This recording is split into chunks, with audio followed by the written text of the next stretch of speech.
So we have 5 exponent x times 25 exponent x equals 45, okay? So our equation becomes 5 exponent x times 5 exponent 2 multiplying the exponent x equals 45. Alright, so let's apply the power of a power rule here, okay?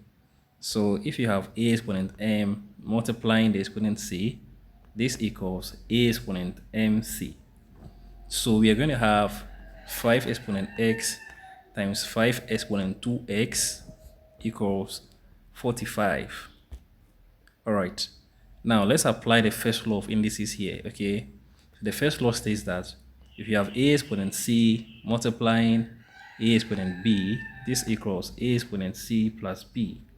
So we're going to have 5 exponent x plus 2x equals 45.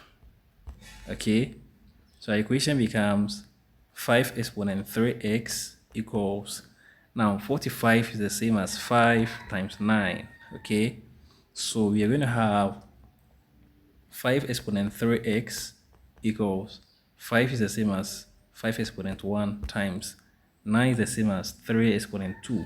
Okay, all right, so you're going to have 5 exponent 3x equals 5 exponent 1 times 3 exponent 2.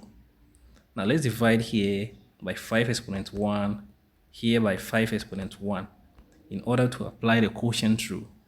Now let's test the quotient rule. A exponent m over a exponent c should give us a exponent m minus c.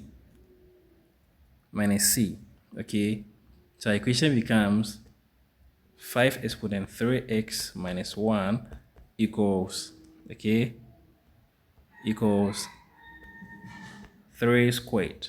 Now let's apply logarithm at both sides of the equation. So log 5 exponent 3x minus 1 equals log 3 squared. Now let's apply the logarithm definition. Log a exponent n base b should give us n log a base b. So our equation becomes 3x minus 1 multiplying log 5 equals 2 log 3. So we're going to have 3x minus 1 multiplying log 5 equals 2 log 3.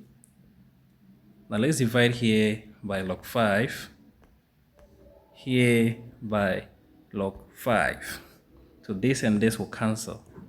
So our equation becomes 3x minus 1 equals 2 log 3 over log 5. Okay. All right, now let's apply the change of base concept or the change of base formula.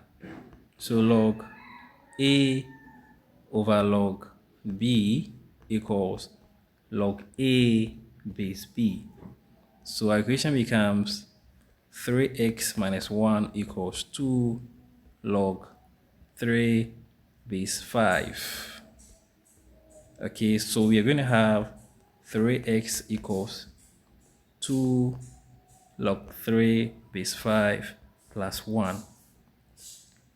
So 3x equals 2 log 3 base 5 plus 1. Now you want to make x the subject of the equation. To divide here by 3 and then here by 3. So this cancels this. So you're going to have x equals 2 log 3 base 5 plus 1 all over 3. Okay, so this is our final answer.